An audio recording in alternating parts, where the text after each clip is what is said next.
La République a vu ses symboles attaqués. Les appels à la violence banalisés, voire, pire encore, encensés. Nous sommes les partisans d'une stratégie politique pacifique. Et la révolution que nous appelons de nos voeux, elle est citoyenne. Donc on ne nous fera pas passer pour autre chose que ce que nous sommes. Par contre, nous redisons que ce gouvernement n'est pas à la hauteur en matière de réponse politique. J'ai eu l'occasion sur une antenne connue de parler de l'esprit de Munich, l'esprit munichois de cela. Ils sont prêts à tous les arrangements, ils sont prêts à toutes les compromissions pour essayer de récupérer un mouvement qui naît, au fond, du mal-être des gens.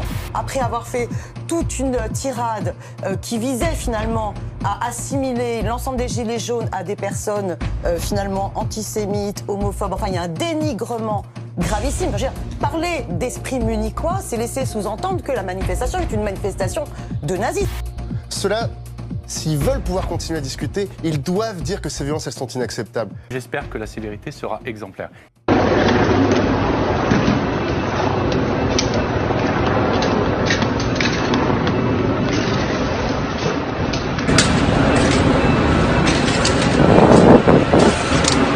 Ça, c'est certains articles qui ont été... Hé, presse, putain! Mais vous êtes sérieux là, la presse, putain, respecte la presse, bordel! En tout cas, je peux vous dire qu'ils n'auront pas le dernier mot. Depuis que ces événements ont commencé, nous veillons à procéder à des interpellations, nous veillons à ce que la justice puisse condamner ceux qui se rendent responsables de ces actes délictueux et souvent très violents.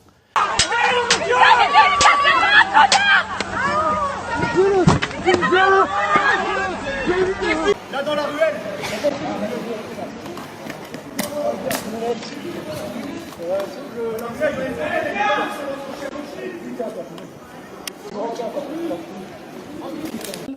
Le gouvernement est favorable à ce que notre loi soit complétée, à ce qu'une loi nouvelle soit adoptée, qui permettra de sanctionner ceux qui ne respectent pas cette obligation de déclaration, ceux qui participeraient à des manifestations qui ne sont pas déclarées, ceux qui arrivent aux manifestations cagoulés. Aujourd'hui, c'est une contravention. Demain, ce doit être un délit. Violence policière, on l'a vu encore ce matin. Oui, on a subi ce matin. Moi, ce matin, ils étaient prêts à me mettre en garde à vue. Pourquoi? Parce que j'ai un casque, parce que j'ai un bandana. Mais alors d'aujourd'hui, vu qu'on tout ce qu'on ramasse dans la tête, les flashballs, le gaz, si on ne se protège pas un minimum, parce que moi je reste pacifiste depuis le début, comme toute ma bande, on est pacifiste 100%. Après de là, donc on a pris un rond-point, ils ont décidé de nous disloquer. Imaginons un manifestant. Celui-ci arrive à la manifestation. À proximité, il y a des violences. Lui n'y participe absolument pas. Le gouvernement casse le droit de manifester. Nous sommes toutes et tous concernés. Voici pourquoi. Afin d'être le plus clair possible, nous allons prendre un exemple. Imaginons un manifestant. Celui-ci arrive à la manifestation. À proximité, il y a des violences. Lui n'y participe absolument pas. Bien au contraire, il cherche à s'en éloigner. Des gaz lacrymogènes et des grenades de désencerclement sont alors lancés par les forces de l'ordre et notre manifestant se retrouve obligé de se protéger le visage. Il est alors arrêté par la police. Oui, simplement pour s'être protégé le visage, ce qui est banal, ce qui est humain, notre manifestant peut aujourd'hui être arrêté et recevoir une amende. Encore une fois, nous parlons d'un manifestant pacifique qui cherchait juste à se mettre à l'abri des gaz lacrymogènes. Cette personne, ça aurait pu être vous, un ami ou quelqu'un de votre famille. Difficile à croire, hein? Et pourtant, les derniers chiffres sont parlants. Sur les 8400 personnes interpellées depuis le début du mouvement des Gilets jaunes, au moins plusieurs centaines de manifestants ont été interpellés et placés en garde à vue avant même d'avoir pu rejoindre la manifestation et simplement pour avoir eu sur eux du matériel de protection. Bon, ça, c'est ce qui se passe aujourd'hui. Mais attendez, ça ne s'arrête pas là.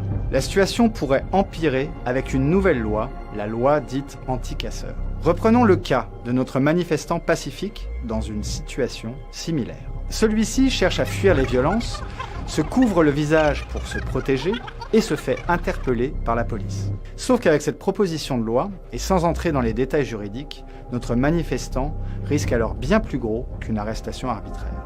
1 an de prison et 15 000 € d'amende. Une peine d'interdiction de manifestation. Et enfin, une inscription au fichier national des personnes recherchées en tant que personne interdite de manifester. En plus, avec cette loi, les préfets pourront désormais interdire à des personnes de manifester sur des motifs très vagues, très flous Et tout ça, très loin du regard de la justice. Comme je vous le disais, tout le monde est concerné. Salariés, chômeurs, étudiants, retraités, infirmiers, journalistes, avocats, tout simplement nous, citoyennes et citoyens, lorsque nous souhaitons exercer notre droit de manifester pacifiquement. C'est un droit fondamental qui est aujourd'hui gravement menacé. Le gouvernement casse le droit de manifester. Nous sommes toutes et tous concernés. Interpellez avec nous les autorités françaises. Rendez-vous sur amnesty.fr.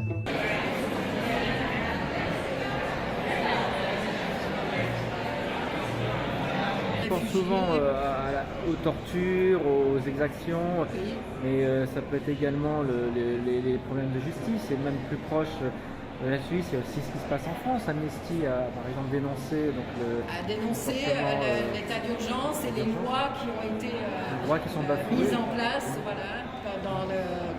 dans le cadre sous prétexte des actions des Gilets jaunes, du coup de faire une atteinte à la liberté des gens, de déplacement, de regroupement, de manifestation. Mais est-ce que vous êtes entendu lorsque vous faites une condamnation? Donc vous écrivez, mais est-ce que les gouvernements réagissent, ou c'est vraiment l'opinion qui fait que ça peut amener le changement? Ça dépend. Le fait de dénoncer, ça fait qu'on met l'accent, on fait des focus sur des personnes qui ne seraient pas connues forcément autrement. Et puis ensuite, il y a des gouvernements, d'une part, qui sont quand même plus libéraux que d'autres, et d'autres qui ne sont pas du tout libéraux, mais qui se soucient quand même, au bout d'un certain temps, de l'opinion qu'ils peuvent donner d'eux au reste du monde. Avoir une bonne image, les grands pays, typiquement les pays... Voilà. Et si on exécute pour blasphème, par exemple, comme certains pays, ça fait mal dans le tableau. Donc il faut lâcher du lest, etc. Et puis il y a des pays dans lesquels c'est plus facile, si on dénonce certains cas d'atteinte aux droits humains, d'avoir des résultats. Il y a des pays imperméables, la Chine... Oui.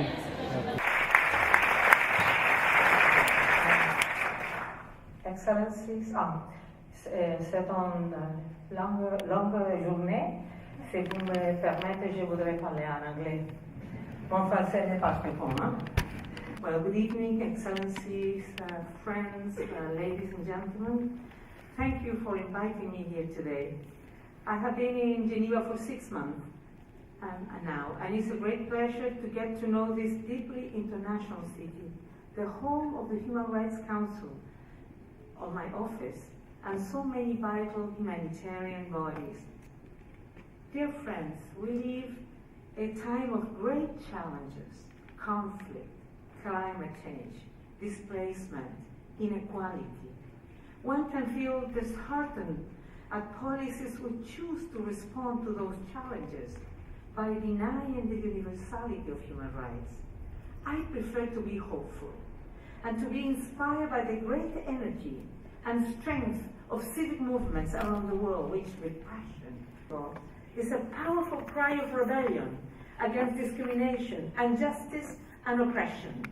It is a call to join up with others who believe in human rights, to work for justice. We reach out and connect with other people's stories and lives, often very far away from our town. And it inspires us to come together and act. It makes us stand up for each other in the common humanity, for our shared destiny. I look forward to a wonderful evening and wish you a happy International Women's Day, and that the best way that we can commemorate and celebrate this International Women's Day is to continue fighting for human rights all over the world. Thank you so much. Cette information, l'ONU réclame à la France une enquête approfondie sur l'usage excessif de la force en rapport avec les manifestations des Gilets jaunes. La déclaration aujourd'hui à Genève de Michelle Bachelet, la haut-commissaire du Conseil des droits de l'homme des Nations Unies. En France, les Gilets jaunes protestent contre ce qu'ils considèrent comme une exclusion des droits économiques et de la participation aux affaires publiques.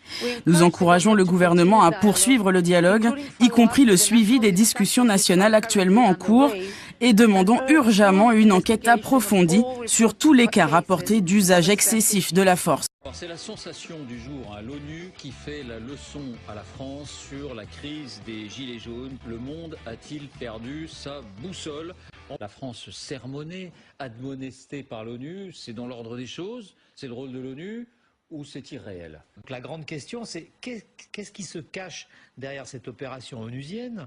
Qui essaye d'essayer de salir un peu plus le gouvernement français? Là encore, il y a des jeux d'influence qui se font au niveau international. Moi, je pense qu'on marche sur la tête avec un truc aussi fou. Cette commission était déjà intervenue il y a quelques semaines, il y a quelques mois même, pour attaquer la France dès le début. Nous inclure dans cette liste de pays qui seraient d'une violence spectaculaire. Alors peut-être qu'on nous cache des choses, mais je pense pas.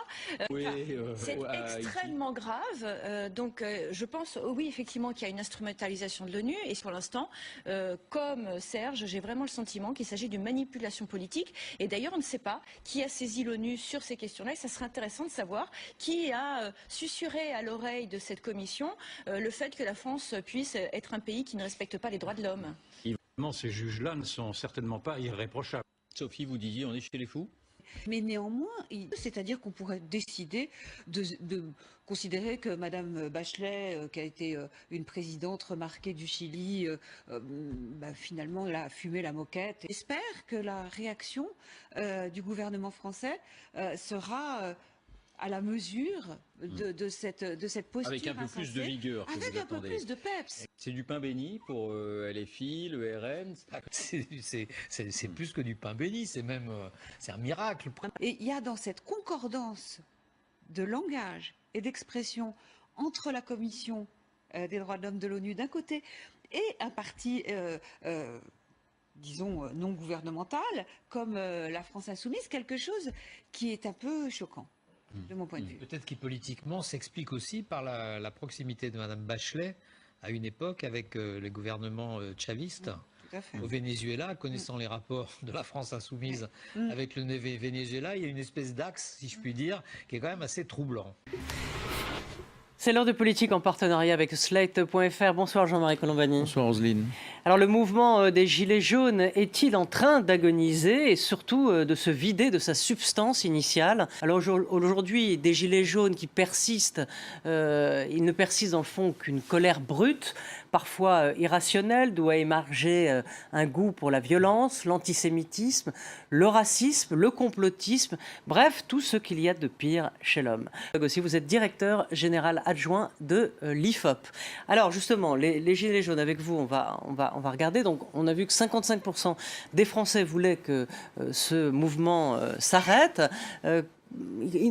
Qu'en est-il aujourd'hui dans le fond? Est-ce qu'on peut toujours parler de mouvement social ou vraiment de mouvement de radicalité où se sont agrégés les extrêmes, l'extrême gauche, l'extrême droite? Dans le fond, c'est une espèce de truc improbable. C'est vrai que ça n'a jamais été un mouvement de masse, même au tout début. Petit à petit, on a vu le soutien s'éroder, décliner, voire s'effondrer. On était à 51% au début du mouvement. Avec la sympathie, ça faisait 70%. On est maintenant à moins de 30%. Pour beaucoup de Français, oui, il faut que ça s'arrête. Il y a du côté des électeurs de droite qui ont du coup soutenu Emmanuel Macron un peu comme un rempart, l'idée qu'il fallait mettre fin à une certaine chienlit. Et aujourd'hui, ce mouvement, qu'est-ce qu'il est devenu? Est-ce que c'est dans le fond devenu une espèce d'écurie de branquignoles qui aiment la volonté? Non mais c'est vrai. Non mais attendez. Non. Alors, il y a un moment, quantitativement, quand on les écoute aujourd'hui, c'est pas très rationnel. Je pense qu'il ne faut pas regarder ce mouvement en comparaison avec les anciens mouvements. C'est ça. Quantitativement, il y a peu de monde. Que pèsent ces 50 000, 60 000 personnes avec en 2010, contre la réforme des retraites, Sarkozy versus Fillon, il y avait plusieurs millions de personnes dans la rue. Ils n'ont rien obtenu. Ces quelques gilets jaunes ont obtenu de la part du président les annonces du 10 décembre, avec en gros 10-11 milliards d'euros. Donc on ne peut pas traiter ce mouvement de manière quantitative. Même si maintenant il est de plus en plus décrié, même s'il y a clairement des infiltrations de l'extrême gauche, de l'extrême droite, le fait que le soutien et la sympathie, quoi qu'en baisse, avoisinent les 50%, est nettement majoritaire chez les sympathisants du Rassemblement national et à la gauche de la gauche, un canal historique, c'est-à-dire déclassement, pouvoir d'achat. alors même que ces revendications ont complètement disparu des mots d'ordre des manifestations le samedi. Et la question... Il y a deux figures, en fait. Il y a deux figures, en fait, qui resteront ou qui ont émergé à travers ce mouvement et qui le rattachent à un mouvement social. C'est la femme seule, élevant seule ses enfants, travaillant pour des services à la personne notamment, et ayant en effet de grandes difficultés de revenus. Et puis, côté masculin, si j'ose dire, plutôt, des gens qui sont employés dans les services de logistique, ce qu'on appelle les caristes, qui sont le nouveau prolétariat en quelque sorte. Oui, mais et ces deux figures-là, est-ce que c'est ceux-là qu'on veut manifester aujourd'hui ? Alors, une société, un garage, j'embauche 12 personnes. J'ai 47 ans, c'est la première fois que je manifeste. Je manifeste pourquoi ? Pas simplement pour moi, parce que j'ai suffisamment pour vivre. Mais quand je vois tous les gens, notamment nos clients, qui se retrouvent dans des situations mais infernales et qui n'arrivent plus à sortir la tête de l'eau, qui se présentent avec leur voiture, qui n'arrivent plus à payer quand on leur annonce 500 € à payer, les retraités aujourd'hui nous disent il faut que je paye en 3-4 fois. Je m'appelle Catherine. Voilà, j'habite sur Annecy. Moi, j'ai des problèmes de logement déjà et j'ai un problème financier. Pourtant, ça fait 30 ans que je travaille. On va me dire, ouais, tu gagnes bien ta vie, tu gagnes 2000 € par mois. Oui, c'est clair, j'ai eu 2000 €. Mais vivre sur Annecy, c'est un peu difficile. Vous faites quoi comme métier ? Moi, je travaille dans une usine. D'accord. Et je travaille de nuit. J'ai 4 enfants, j'en ai 2 qui sont chez eux, tant mieux. Mais j'en ai encore 2 à ma charge. J'ai 2 jumelles qui sont à ma charge. Et mes filles veulent faire des études. J'en ai une qui va être péricultrice l'année prochaine et une assistante vétérinaire. Pour entrer dans les écoles, déjà pour celle qui est vétérinaire, il faut 8000 € à l'année. L'autre qui va être infirmière et péricultrice par la suite, il faut donner quand même 2800 € à l'année. Il n'y a pas des bourses dans la situation ? Si, mais ça ne couvre pas tout les bourses. Et c'est pas dit, le fait que je gagne 2000 €, peut-être que mes filles n'ont peut-être pas le droit à la bourse, je ne sais pas. On a fait la demande pour l'instant, je ne sais pas. On estime que, alors que vous n'en sortez pas, que vous serez quand même trop riche par rapport au plafond que l'État a fixé. Même l'année dernière, on m'a dit, Madame Campion, vous n'avez pas le droit à la rentrée scolaire parce que vous avez trop gagné. J'estimais qu'en ayant 2 enfants encore à charge et en gagnant 2000 € par mois, j'estime que non, j'ai pas assez gagné parce que moi, au niveau de mon salaire, je me prive parce que je me suis dit, je vais prendre un plus petit appartement, 11 € de loyer plus les charges, ça me faisait en gros, entre l'électricité et le chauffage, ça me faisait 1000 € par mois. Donc ça fallait qu'il me restait en gros sur mon salaire 1000 €. Vous allez me dire, c'est énorme qu'il vous reste 1000 €. Mais d'ici là, il faut l'assurance appartement, les portables. Bon, c'est clair que les portables, j'ai avec des forfaits de 15 €. Mais il y a des assurances de voiture, des assurances de...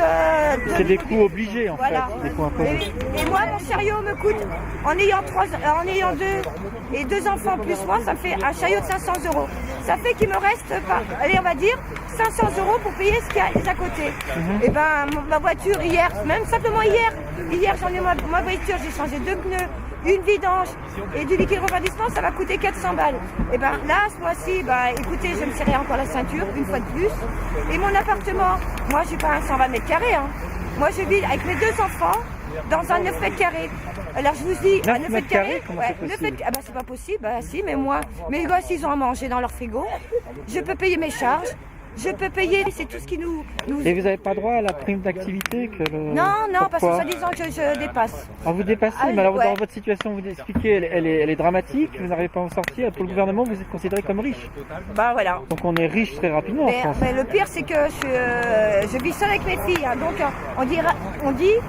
les gens qui vivent tous avec leurs enfants, ils sont encore moins aidés que quelqu'un qui sont en couple. Exactement, parce que j'ai vu un reportage, je ne sais pas si vous l'avez regardé, c'était Envoyé spécial avec Élise Lucet, et elle montrait donc une situation comparable à vous, où c'était un couple qui gagnait, alors l'un travaillait, l'autre ne travaillait pas, dans les 3-4 000 €, et elle disait qu'elle s'en sortait pas, et donc ils ont fait la demande, apparemment ils ne l'avaient pas fait, et elle a droit à 400 € d'aide. Ouais, mais moi, j'ai pas le droit. On arrive dans une vie où on n'arrive plus à gérer. Moi, bientôt, mes filles vont faire des études. Je me demande comment je vais leur faire pour leur payer les frais de route pour aller à Annemasse ou à Grenoble ou à Lyon. Vous avez une vieille voiture, j'imagine. Vous n'avez pas les moyens d'acheter une voiture neuve. J'ai une voiture qui a 4 ans. Oui. J'ai eu une voiture qui a 4 ans, une toute petite, crédit, 160 balles par mois pendant 4 ans. Et encore. C'est une diesel, j'imagine? Non, pas du tout, c'est une essence, monsieur. Mais j'évite, je la prends juste pour aller au travail. D'accord. Juste pour aller au travail, je vais même faire mes courses en bus pour pas que ça me coûte trop cher. Parce que l'essence a beaucoup monté, et puis s'il y avait eu encore une augmentation supérieure... Ouais. Et encore, tu vas au boulot en trottinette pour pas dépenser de l'essence. Ouais, et c'est vrai. Et je vais, comme ma soeur elle dit, pour pas dépenser mon essence, parce que j'ai un budget de 60 € par mois pour ma voiture. Et quand j'ai plus d'essence, je prends ma trottinette électrique et je vais au boulot, je fais 3 km en trottinette électrique. Et voilà. Et je vous ferai voir mon appartement, tout ce que j'ai payé, vous serez sidérés. Voilà, je vais faire vous découvrir mon appartement 9 mètres carrés avec 2 enfants. Parce que je n'ai pas les moyens de m'offrir un appartement, ni des bureaux pour mes filles, ni des chambres. Je vous fais voir où elle dort. Bon, elle dort, si vous pouvez grimper, il y a un matelas là au-dessus. Voilà. Il y a un grand matelas de 2 places où ils peuvent dormir. Là, c'est leurs affaires d'école, où j'ai pas de place pour les ranger. Voilà. Là, elle est en train de travailler. Bon, ma fille ne veut pas se faire filmer parce que, en gros, elle a un peu honte. Je la comprends un petit peu. Mais pour ça, pour que je puisse vivre normalement... Je pense pas qu'elle devrait avoir honte parce que vous vous sacrifiez pour pouvoir... Oui, mais c'est un peu dérangeant pour elle. Oui. C'est un peu dérangeant pour elle parce que, écoutez, je peux pas lui offrir une chambre. Je peux pas lui offrir son quotidien. Mais par contre, j'ai des enfants qui font des études et elles font leur travail. Je leur donnerai n'importe quoi pour qu'elles puissent réussir. Voilà. Je sais que je peux pas leur offrir un appartement, mais par contre, vous pouvez regarder... je me prive pour qu'elle puisse avoir à manger. Voilà, parce que c'était soit l'appartement ou le frigo. Donc c'est une seule pièce qui fait tout. Ouais, c'est un 9 mètres carrés. C'est un 9 mètres carrés. Voilà. Ouais. Là, j'entasse du linge. Je vais vous faire voir. Parce que j'ai pas les moyens de mettre une armoire. Voilà. Et puis quand on a froid de temps en temps, on se met des bouillottes. Vous voyez, voilà, une bouillotte, c'est bien chaud. Voilà. Regardez, hop, je vais vous faire voir. Hop, et bien voilà. Là, c'est l'armoire. C'est clair qu'elles ont des vêtements, parce que je peux leur offrir des vêtements, parce que je peux pas me payer un appartement. Elles ont des vêtements, elles ont de quoi se changer. Au moins, elles ont ça. Si elles n'ont pas de chambre, elles ont ça. Après, je vais leur faire voir leur quotidien, parce que j'ai une douche et une toilette, mais par contre, c'est une véranda sur le balcon. Ils ont fait une véranda sur le balcon. Je vais vous faire voir. Je vais pousser la table. Excusez-moi, je pousse la table. Je sais pas, voilà. Et je suis très en colère parce que j'arrive à l'heure d'aujourd'hui que je ne peux pas loger mes enfants. Parce que si je loge mes enfants dans un appartement un peu plus grand, on ne vit plus. Venez voir. Voilà. J'ai installé. J'ai fait en sorte d'avoir une cuisine équipée. Parce qu'il me fallait une cuisine équipée. Au moins, j'ai un luxe d'avoir une machine. C'est déjà pas mal, c'est bien. Voilà. Et voilà. Et là, j'ai les toilettes. Sur le balcon. Faut dire qu'on est sur le balcon. Hein. Là, vous êtes sur le balcon. Regardez. Il fait frais. Il y a même de l'eau. Regarde, vous voyez. Il y a même de l'eau dessus. Et je vous promets que le soir, ça fait froid.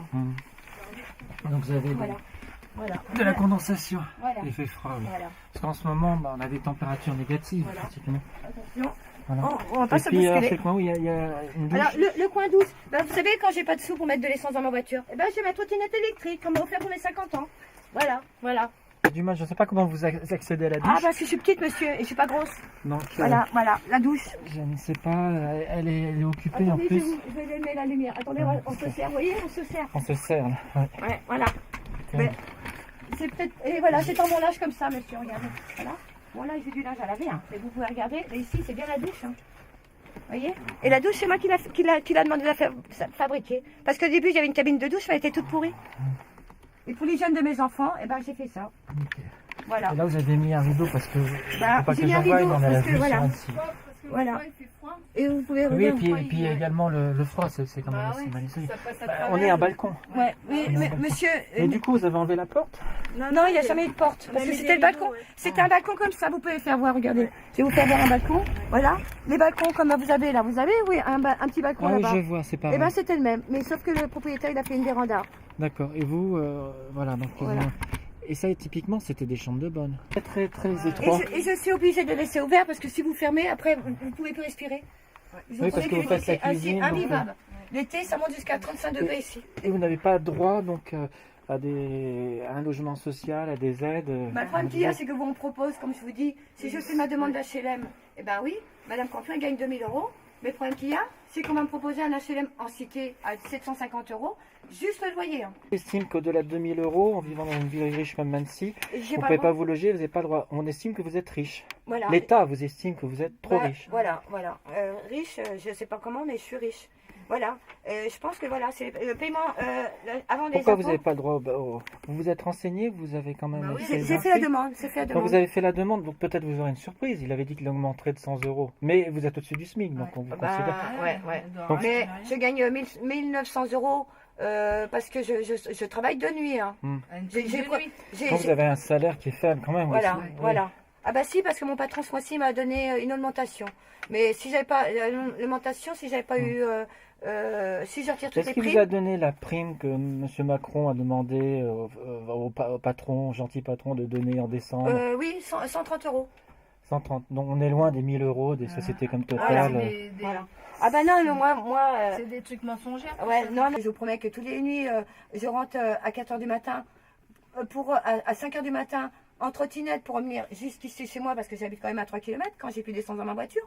Mais tout ça, là, monsieur Macron, je suis désolée, il faut regarder de quoi, où vous logez les gens déjà. Parce que lui, payer 800 € de loyer, c'est impossible. Sur mon loyer comme ça s'appelle, de 2000 €, c'est impossible. Je suis désolée. Juste pour expliquer la situation, donc votre fille est en train de faire ses devoirs, de réviser, donc on voit, elle a des maths, des trucs, donc elle travaille bien à l'école. Non, mes enfants, je les pousse aux études. Elles ont 20, regardez, c'est pas... regardez, elles travaillent super, vous pouvez regarder, monsieur, elles ont des bonnes notes. C'est pas des... Vous voyez, je veux que mes enfants travaillent, elles ont quand même... Regardez, bon, douce. Ouais. Regardez, moi, la solution, c'est qu'elles ont des bonnes notes. Je fais tout pour que mes enfants réussissent. Vous êtes inquiet, c'est-à-dire que si elles doivent faire des études en dehors d'Annecy, vous ne pourrez pas financer, parce que ça coûterait trop cher. Je sais, je vais encore me serrer ce mois-ci, et tous les mois, je vais me serrer pour que je puisse leur offrir l'avantage d'aller à l'école. Et voilà, pourquoi elles n'auront pas le droit d'aller à l'école, même si ça me coûte une fortune, même s'il fallait faire un crédit pour qu'elles puissent aller à l'école. Je serai obligée de faire un crédit. Là, j'ai essayé de leur payer leur permis de conduire. Je les ai inscrits au code. Parce qu'absolument, il faut savoir si elles doivent partir à Annemasse, si elles doivent partir à Lyon, si elles doivent partir à Grenoble. Il faut une voiture, il faut de l'essence, il faut peut-être un logement. Mais tout ça, c'est pas du luxe. Il faut de la vie. Voilà. Si je veux qu'elles réussissent, j'ai pas envie que ce soit mes filles, c'est des cas sociaux, qu'elles vont demander à gauche et à droite des trucs... à gauche, demander, j'ai pas envie que ma fille reste dans les rues en train de crever de faim ou faire la manche. Je veux que mes enfants s'en sortent. Je veux que mes enfants réussissent dans la vie. Je veux leur donner le pouvoir si je peux. Et si je dois faire des crédits, je ferai des crédits. C'est quand vous êtes en train de vous expliquer à une télévision étrangère, télévision suisse. Ces problèmes de société donc, sont connus aussi en France. J'ai vu un reportage de France 2 avec Madame Musset qui avait fait un reportage, etc. Ou est-ce que c'est un peu les médias qui veulent aller dans le sens du gouvernement? Elle disait que leur situation s'était beaucoup améliorée avec les propositions de M. Macron. Et on voyait donc le cas d'un couple qui gagne plus que vous. On parlait de 3 ou 4 000 € et qui avait des difficultés, ça je ne doute pas. Elle disait qu'elle ne s'en sortait pas parce qu'elle avait également les 4 enfants. On a très bien compris qu'on ne s'en sort pas. Mais que le gouvernement pouvait lui donner une prime de 400 € par mois de prime d'activité. Et vous ne l'avez pas droit parce que vous êtes... Non, j'ai pas le droit. Je sais que j'ai fait ma demande, c'est dommage que j'ai pas... Mais ça m'aurait intéressé. Ouais. Et vous êtes sûr, vous n'avez pas le droit, parce que vous ne pouvez pas prétendre, vous êtes dans la difficulté, on voit, vous avez le logement, vous ne pouvez pas demander au restaurant du cœur, les trucs, c'est le système D, quoi. Non, le système... non, parce que le restaurant du cœur, j'ai pas le droit, parce que c'est clair que il y a peut-être plus malheureux que moi, qu'il y a ça aussi. Et j'estime que... et puis on a bien compris que votre salaire, en fait, vous le dépensez pour un peu de la nourriture de qualité pour vos enfants aussi. Et puis il y a un phénomène qui est très troublant, qui est la complicité objective d'un certain nombre de manifestants qui continuent d'aller manifester en faisant semblant de ne pas voir qu'il y a à côté d'eux des gens qui sont là pour la violence ou à côté d'eux des gens qui ont des slogans antisémites ou ainsi de suite et qui disent non, moi je suis un bon manifestant. Et ça, c'est aussi insupportable parce que c'est une hypocrisie monstrueuse. Alors, justement, quand ces gens-là sont dans les cortèges, ils ne peuvent pas ignorer les groupes violents qui sont au milieu des cortèges. Absolument. Et alors, c'est ce qu'a dit le président de la République, d'ailleurs. Il a dit, il faut dire que quand on va le samedi à une manifestation violente, on se rend complice du pire. Oui, c'est évident que c'est sa ligne pour essayer d'influencer les gens et les convaincre de ne pas y aller. Il faut bien voir que ça ne donne pas beaucoup de résultats pour le moment. Ils sont toujours là, de samedi en samedi. On ne voit pas pourquoi ça s'arrêterait, à vrai dire. Ils ont leur rite. C'est pas désagréable de venir visiter Paris. Ça va être de mieux en mieux puisqu'il va faire de plus en plus beau. C'est une balade comme une autre. Faire du tourisme à Paris en défendant des revendications. Voilà, moi je pense qu'en 2048, on en sera encore là. Vous m'avez posé la question oui. Tout à l'heure de la question si les gilets jaunes étaient antisémites. On n'est pas du tout raciste. Vous avez mis des mains de toutes les couleurs. Eh oui. Voilà. Non, ça n'a jamais été un problème pour nous. Ça. Ceux qui instrumentalisent ça, c'est pour d'autres raisons. Donc pour vous, c'est encore de l'instrumentalisation un peu... On cherche toujours des prétextes. Le gouvernement, il cherche tous les prétextes alors. Dans notre pays, si nos juifs sont attaqués, on les défendra. D'accord. Nous, on est allés à Genève, c'était Oui. bien. Hein. Donc vous avez apprécié l'organisation? Ah oui, l'organisation, tout à coup, 2 motards qui arrivent. Ils nous ont emmenés sur la place de l'ONU. Génial. Des motards suisses? Des motards, d'accord. Ouais, suisses, hein. Génial. Hein. Bien. Ils ont surgi jeunes chez nous. D'accord. Ils sont mis devant le car et... Okay. Si la Suisse est devenue le pays des droits de l'homme, a pris la place de la France.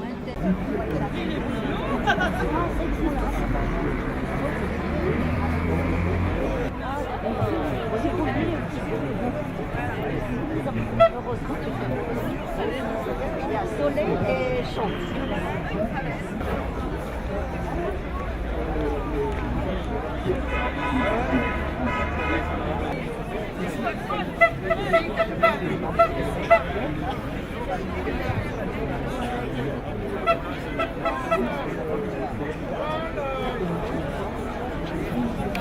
Depuis un mois, on travaille sur un dossier où nous avons recensé toutes les victimes blessées et décédées depuis le début du mouvement des Gilets jaunes.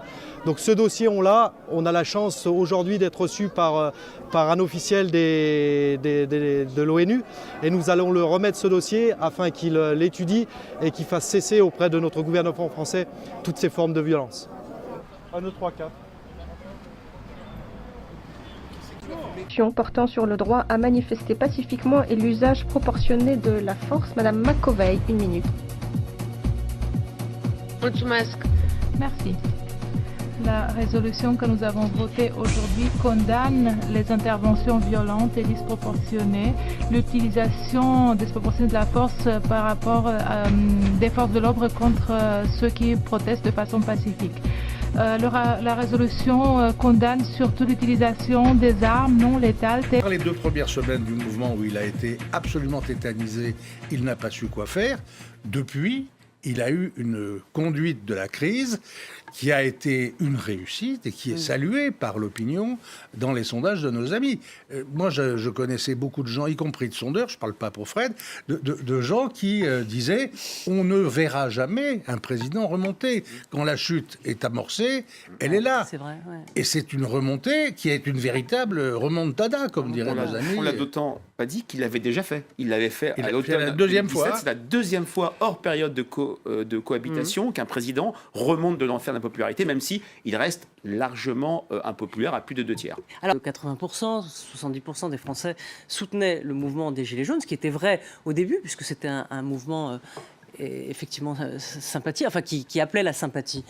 Mais aujourd'hui, les choses se sont inversées. Comment vous l'expliquez, vous ? Enfin, inversé, pas tout à fait. Emmanuel Macron, c'est vrai, retrouve un espace politique qu'il avait perdu en novembre. Mais si on prend les chiffres qu'a évoqué Frédéric Dabi tout à l'heure, il aurait dû continuer de descendre quand même. C'était ça qui était dans la logique des choses. Moi, ce qui m'interpelle, c'est le taux de Français qui soit soutiennent, soit ont de la sympathie, encore maintenant, après 15 semaines, 15 samedis de Gilets jaunes, pour ce mouvement. Et ça dit quelque chose qu'Emmanuel Macron ne pourra pas ignorer lorsqu'il s'agira de restituer les conclusions du grand débat. Dans une enquête IFOP fiduciale pour Sud Radio, on a 38% des Français qui considèrent, qui pronostiquent le fait qu'Emmanuel Macron et son gouvernement prendront en compte les avis issus du grand débat. Ça veut dire que 62% ne le pensent pas. Je trouve que ce chiffre de 38% est particulièrement encourageant. Ouais. Il va au-delà du socle de popularité du président. Il dit il y a dans le processus démocratique et dans son fonctionnement un absent. Cet absent est la figure du roi, dont je pense fondamentalement que le peuple français n'a pas voulu la mort. La terreur a creusé un vide émotionnel, imaginaire collectif. Le roi n'est plus là. On a essayé ensuite de réinvestir ce vide et d'y placer d'autres figures. Ce sont les moments napoléoniens et gaullistes notamment. Donc on a le sentiment qu'entre De Gaulle, Napoléon et lui, il n'y avait plus rien. Est-ce que cette figure du roi dont il parle, est-ce qu'il en a été dans le fond victime? Parce que fondamentalement, il pense, quand il dit qu'il y a une absence dans la vie politique, la figure du roi, il parle de lui. Et est-ce que là, les gilets jaunes qui voulaient lui couper la tête, est-ce que une modification dans la tête Moi, je de crois Macron? que c'est plus compliqué que ça, parce que pendant 18 mois, il a fait ça, Macron. Il a essayé de réincarner une personnalité qui prend la place qui était celle du corps du roi jadis. Évidemment, il a été contesté sur les ronds-points, dans l'opinion, et il s'est même fait haïr par certains. Mais je ne pense pas qu'il ait perdu pour autant son autorité présidentielle. Regardez par exemple ces gilets jaunes qu'on voyait interviewer dans les rues de Paris et qui criaient « Macron démission ». Quand on leur demandait ensuite ce qu'ils voulaient le plus, concrètement, tout de suite, ils disaient « voir Macron ».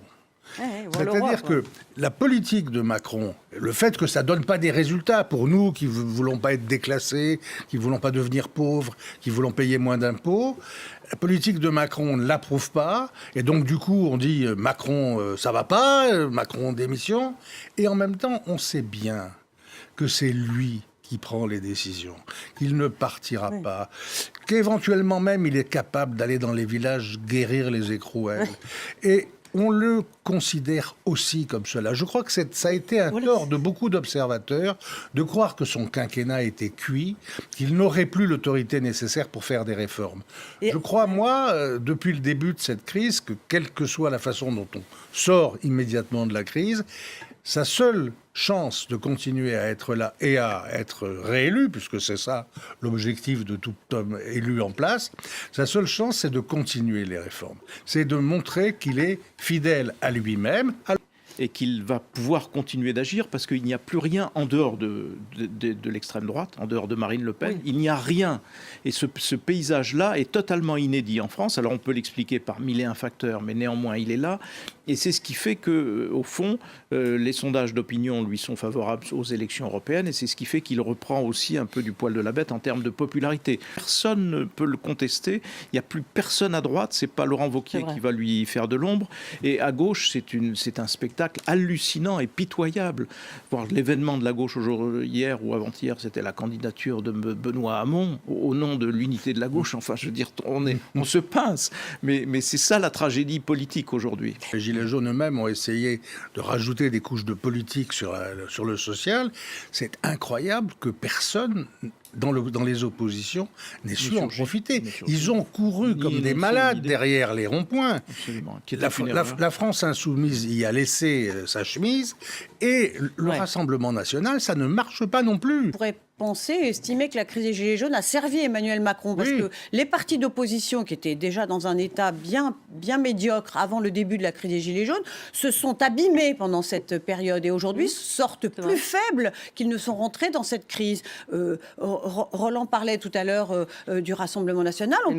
Mais on peut dire la même chose de la France insoumise et on peut dire la même chose de Laurent Wauquiez et de son parti Les Républicains. Mouvement social extrêmement violent mais qui n'a rassemblé au plus fort de la mobilisation que 300 000 euros, que 300 000 personnes, mais il n'est pas rattrapé, il va continuer son quinquennat. Enfin, il a été bien mis en difficulté, il a bien le dos au mur. C'est vrai.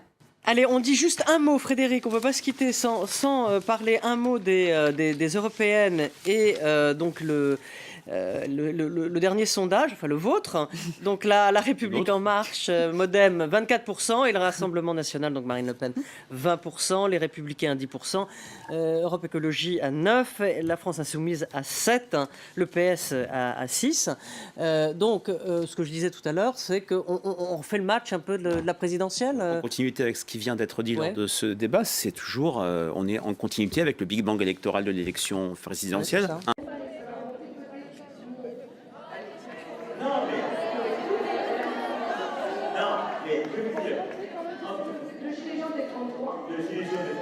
tout cas, je suis très content. Il y a même des huissiers qui sont prévus sur le terrain. Il y a une procédure. Regardez nos 2 minutes comme on s'était tous engagés. Je vais donner. Il y en a marre. Ok, les vieux, ils ont travaillé, on leur prend tout sur leur retraite, ils ne peuvent pas se loger. Quand ils ont un bien qu'ils ont acheté il y a 50 ans. Excusez-moi, je crois que tout le monde a été d'une grande courtoisie avec vous, moi le premier. Alors, vous voyez, en plus vous foutez la merde. Excusez-moi, c'était bien voulu, je m'en vais. Je vous ai répondu.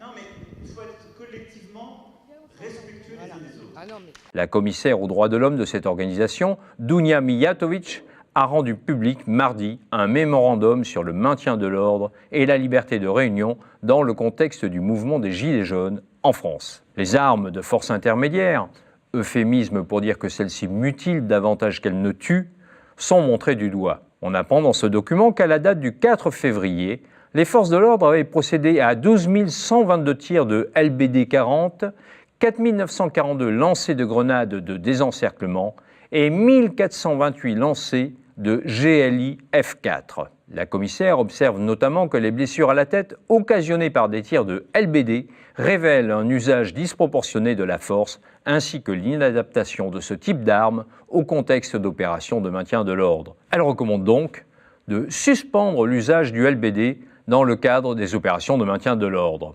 Peine perdue. Hier, Emmanuel Macron a défendu publiquement le LBD, expliquant que pour s'en préserver, la meilleure manière d'éviter ces utilisations et ces cas, c'est d'éviter d'avoir des gens qui considèrent que le samedi après-midi est fait pour casser les vitrines, casser les institutions ou s'attaquer aux forces de l'ordre. Je ne laisserai pas les forces de l'ordre sans aucun moyen ni d'assurer l'ordre public ni de se défendre. Pour remplacer les manifs, le président a son idée, comme l'a rappelé hier Benjamin Griveaux. Dans une invitation collective, suggérer aux manifestants de se rendre dans les réunions d'initiatives locales qui se tiennent. Il y a près de 8800, près de 9000 réunions qui ont été enregistrées sur la plateforme. Près de un peu moins de 3000 ne se sont pas encore tenues. C'est dans ces enceintes que le débat doit se tenir et que nous attendons les Français, encore plus nombreux qu'ils n'y sont déjà venus. Nous avons passé, vous le savez, la barre du million de contributions et la barre des 2 millions de visiteurs uniques sur le site. Nous avons passé la barre du million de contributions et la barre des 2 millions de visiteurs. Tiens donc, on est allé vérifier ce matin. À 8 heures, il n'y avait que 311 000 contributions déposées sur le site du Grand Débat National.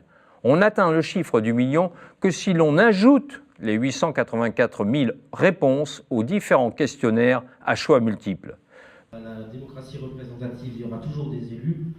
L'idée, c'est de pouvoir faire en sorte qu'ils respectent le contrat et qu'ils ne soient pas corrompus.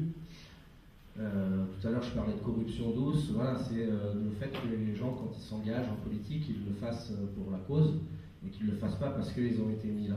Aujourd'hui, il y a une certaine perméabilité entre le privé, entre les multinationales et le public qui est très grave. C'est-à-dire que ces gens font l'ENA, ensuite ils se retrouvent par exemple Macron chez Rothschild, ensuite ils se retrouvent Premier ministre, et puis on peut être sûr qu'après le président de la République, il va retourner dans un cabinet de banque, ou je ne sais quoi. Aujourd'hui, il est en train de vendre Aéroport de Paris. Il est en train de vendre Aéroport de Paris à son ancien conseiller de campagne, qui est un PDG de l'American Bank. C'est des exemples très concrets. Et dans toutes les mairies, on a beaucoup de mal à retrouver un nombre suffisant de conseillers municipaux. Voilà. Merci Yann.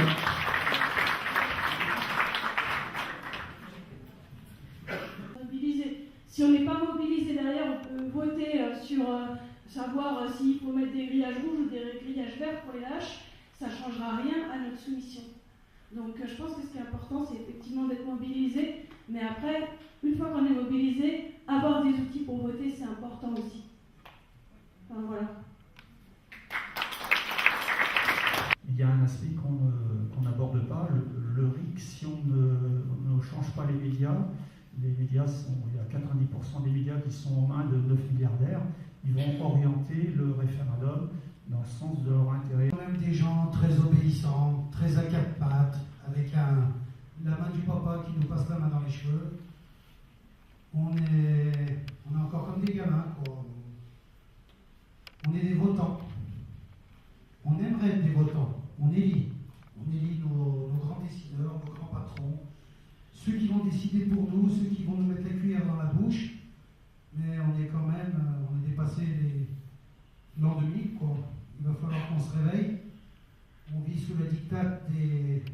marchands d'armes, des banquiers, on trouve ça normal. Des gens qui tuent, qui pillent, qui assassinent, qui font couler le sang. Et tout ça, on le trouve normal. Jusqu'à quand? Et qu'est-ce qu'on va laisser à nos enfants? Et on leur laissera sûrement pire si on ne bouge pas maintenant. C'est un petit peu les dernières cartouches qu'on a. Ils sont en train de passer des lois qui nous servent dans tous les sens. On pourra bientôt plus sortir dans la rue, on pourra plus parler, on pourra plus payer. Et voilà ce qu'on va laisser à nos gamins. C'est triste. C'est pour ça que je suis dehors.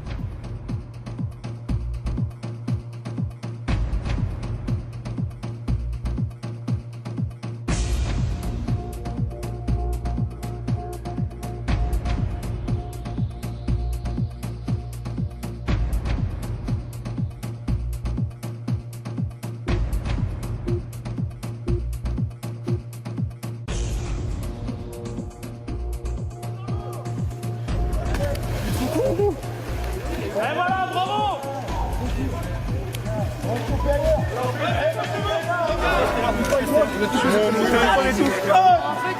On lâchera pas! Par contre, non, il y a deux questions! Mais de quoi? Il vient de faire la truc, non! C'est mon téléphone, de la chanson! Non, après avoir demandé, c'est honteux! C'est à cause de vous qu'il est sauté!